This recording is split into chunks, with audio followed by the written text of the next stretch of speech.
Bonjour, bonjour tout le monde, les femmes courageuses, les femmes leaders, les femmes entrepreneuses. Je vous salue. Tu me connais? Sister Maggie.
Aujourd'hui, je vais répondre à la question de les gens qui veulent entreprendre en Afrique, qui sont ici, ils veulent mettre quelque chose en place en Afrique, mais ils se disent, ils ne trouvent pas des gens sérieux pour pouvoir les accompagner. Ils ne trouvent pas les gens sérieux en Afrique. Vous voyez qu'il y a des gens qui sont ici, ils ont envie de mettre quelque chose en place, le magasin ou leur connaissance, leur talent, leur savoir-faire, mais ils ne trouvent pas les gens fiables pour avoir confiance, pour mettre quelque chose. Maintenant, quand tu tombes sur quelqu'un, la personne les trahit. Si tu me connais pas, c'est la première fois, Sister Maggie, je parle de l'entrepreneuriat, je parle sur le leadership, je parle sur la vie réel, l'amour, je parle sur la vie de tous les jours. Tu t'abonnes, c'est gratuit et tu aimes. Il y a des gens qui disent, je vais investir en Afrique. Tout le monde dit investir en Afrique. Là où il y a l'Eldorado, là où il y a l'avenir, c'est l'Afrique. La terre ne trompe pas. Notre pays ne trompe pas. Dans notre terre d'Afrique, il y a toutes les ressources. Je ne refuse pas comme je l'ai toujours dit. Moi-même, je fais partie des ressources énormes, mais comment l'utiliser, on ne sait pas comment l'utiliser. Maintenant, la question, c'est que il y a des gens qui veulent faire de quelque chose, avoir un magasin pour aider les gens, parce que chaque fois, les gens les appellent. Oups là! Les gens les appellent. Oui, j'ai besoin d'argent.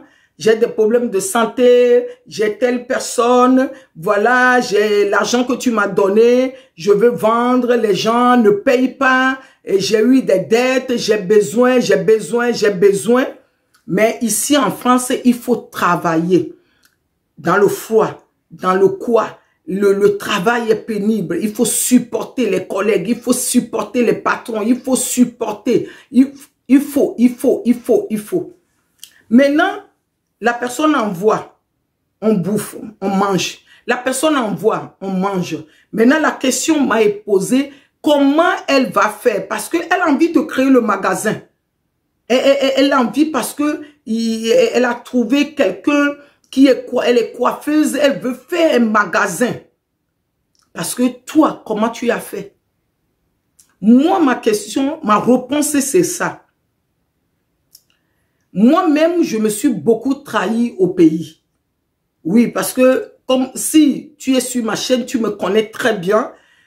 Moi, quand j'étais né, je connais que à faire des commerces. Je n'ai pas fait beaucoup d'études. Je l'ai toujours dit. Je sais que faire des commerces. Quand je suis venu en France, je voulais faire ça dès le départ. Et j'ai commencé à faire ça. Mais il faut travailler, il faut avoir des papiers, il faut voilà. Mais j'ai toujours mélangé. Et je voulais le faire vers l'Afrique pour que nous tous on soit bien. Mais j'ai perdu beaucoup d'argent. J'avais perdu beaucoup d'argent. Pourquoi? Il n'y a pas quelqu'un de sérieux. Parce que je ne peux pas dire aussi sérieux. Il n'y a pas quelqu'un vraiment qui est à cœur de contribuer ce que je vais faire. Il n'y a pas quelqu'un qui a la vision. Il n'y a pas quelqu'un qui a un objectif. Parce que tout ce qu'on doit faire dans cette vie, nous devons avoir l'objectif de la chose. Nous devons avoir soif pour que la chose puisse réussir avec l'aide de Dieu.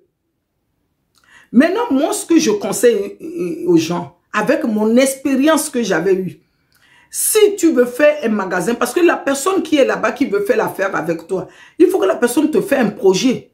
Qu'est-ce qu'elle veut faire exactement?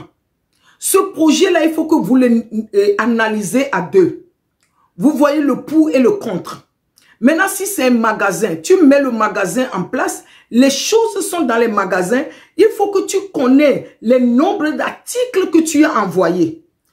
Il y a un système maintenant, tu peux mettre le système en place. Tu es ici en France, tous les produits qui se vendent, tous les produits qui sortent, tu sais, tu regardes dans ton système de caméra, tu sais qu'aujourd'hui on a vendu 3 produits. Aujourd'hui on a vendu 4 produits. La personne qui travaille pour toi, tu le mets comme salarié. La personne, elle est salariée. Maintenant, ça dépend le lien que tu as avec la personne. Peut-être à la fin de l'année, quand vous allez faire les comptes, si vous avez gagné de l'argent, malgré son salaire, tu donnes encore à la personne les dividendes. Les dividendes, comme on fait, comme toutes les entreprises le font. Parce que c'est là que ça va marcher, que la personne puisse être dans ton entreprise. Parce que sinon, on envoie et il y a beaucoup qui ne trouvent plus l'argent. Parce que cet argent, ça devient des problèmes avec la famille. Cet argent, ça devient la guerre. Parce que les gens disent, ils ont peur. Maintenant, toi qui veux mettre quelque chose en place, je ne vais pas dire aujourd'hui que ne le fais pas. Non.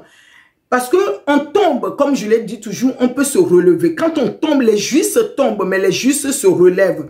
Si tu as envie vraiment d'entreprendre, si tu as envie vraiment d'aider quelqu'un en Afrique, parce que c'est un travail que tu vas faire avec la personne, tu mets les choses en place et vous mettez le business plan. Si ce n'est pas tout de suite d'aller dans la chambre de commerce, dans un premier temps, la personne même écrit le business plan pour toi. La personne dit non, je vais faire ceci, je vais faire comme ça, on va travailler et toi, tu mets tout en place pour que le magasin, tu peux être ici en France, mais tu contrôles le magasin là-bas en Afrique. Tu contrôles ton magasin. Et les calculs, tout ce qui se vend, tu peux le voir sur ton portable. Il y a l'application, tu mets en place. Tu le vends qu'on a vendu un produit aujourd'hui, on a vendu 2 produits aujourd'hui. S'il le faut, tu mets quelque chose, quelqu'un là-bas qui gère le magasin encore pour aller voir le soir, pour prendre l'argent. L'argent qu'on va mettre dans ton compte là-bas, tu peux être ici, tu vérifies ton compte, tu vois qu'aujourd'hui on a versé 100 €, aujourd'hui on a versé 50 €, aujourd'hui on a versé 200 000 CFA, on a versé 20 000 CFA. Tu peux regarder tout ça. C'est ça qui va nous aider que nous puissions travailler main en main. Parce que sinon, les gens de là-bas, ils vont dire, ici, on ne les aide pas. Nous qui sommes ici, nous aussi, on dit que les gens de là-bas, ils sont pas bien. Parce qu'on ne peut rien faire pour nos beaux pays d'Afrique. L'Afrique a de l'avenir. Nous, les Africains, nous avons des potentiels, beaucoup de potentiels. Et notre terre est riche en beaucoup de choses. Parce que nos mamans, ils ont fait que des commerces. Nos mamans, ils sont nés dedans. Ils nous ont appris dedans. Les Africains, c'est que les commerces qu'on connaît. On fait que des commerces. Maintenant, aujourd'hui, pourquoi on est en train de perdre cette valeur-là de commerce, cette valeur d'entrepreneuriat, cette valeur de business, Quand tu vas dans les pays d'Afrique, dans tous les pays, il y a des marchés, il y a des business. Pourquoi on veut parce que, pourquoi? On n'est pas discipliné. On n'est pas organisé. On dit, ah, elle est en France, elle m'envoie de l'argent. Oui, je vais le bouffer vite. Si c'est fini, tant pis. Et elle va se débrouiller. Tant qu'on a l'état d'esprit négatif, on ne peut rien faire. Voilà ce que j'ai envie de contribuer pour dire, fais-le, mais il y a un moyen de le faire. Je peux encore revenir dessus un autre jour. Que Dieu nous bénisse. Que Dieu nous garde dans ton projet de vie. Si c'est ton projet de vie pour contribuer à la vie de quelqu'un, allez-y. Il faut foncer. Vas-y. Avoir un objectif et une vision et aller de l'avant. Que Dieu nous bénisse.